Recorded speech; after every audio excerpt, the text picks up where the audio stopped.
So we're going to be talking about the neuro-ophthalmologic manifestations of celiac disease. Celiac disease is sometimes referred to as gluten enteropathy because it is gluten sensitivity that leads to the autoimmune response that is the basis of celiac disease. I'm not going to cover all the GI aspects. I'm only going to cover the neuro-ophthalmic aspects. But in general, when you are exposed to a foreign protein in your gut, in this case gluten, your body usually has no problem with that.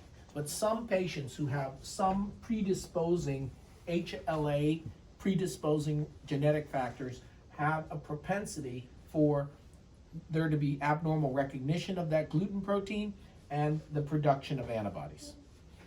Those antibodies have a number of different names.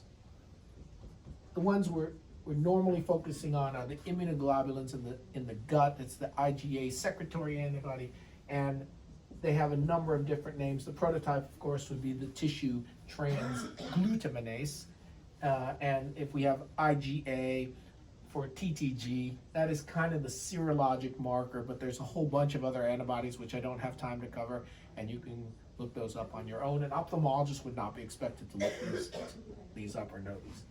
And in the biopsy, or at the time of the endoscopy, the patient has a characteristic finding, which is the villi are atrophic, and we may or may not see the inflammatory process on the biopsy.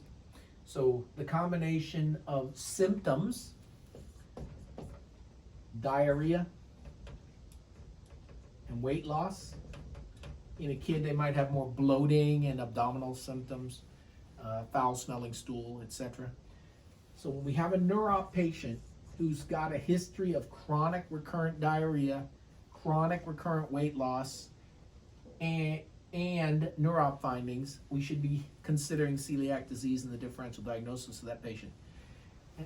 And the things that come to us in neuro-op are both the autoimmune problems from the antibodies, and those can be any autoimmune disease because, as you know, once you have one autoimmune disorder, you're more likely to have others. So the common ones are thyroid eye disease, Hashimoto's, Graves' disease, but it can also present to us as orbital myositis or optic neuritis.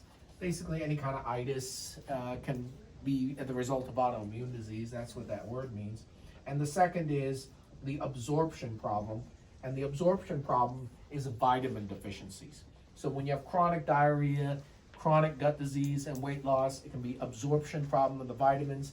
And the most common ones that we see are vitamin A, which produces the nyctalopia, but also, interestingly, can cause pseudotumor cerebri, just like the excess vitamin A causes pseudotumor cerebri. That person might have night blindness and need an ERG and otherwise have unexplained vision loss worse at night. The B vitamins, thiamine, of course, the Wernicke syndrome that can cause ataxia and ophthalmoplegia and mental status change and nystagmus. B9 and B12, which produce the neuropathy, both the peripheral neuropathy and the optic neuropathy. B6, peripheral neuropathy. And then vitamin E, which produces an ophthalmoplegia. The other vitamins all can be decreased too, but these are the three predominant ones that we're going to be testing for and looking for in the neuro-op clinic. Vitamins A, B, 1, 6, 9, and 12, and vitamin E for ophthalmoplegia. So you need to know a little bit about celiac disease, not all the details, but just in any patient who has a neuro-ophthalmic finding, vision loss, double vision, nystagmus, chronic diarrhea and weight loss, we're going to be thinking about the HLA predispositions. We're going to order the serologic tests for the gluten-related antibodies.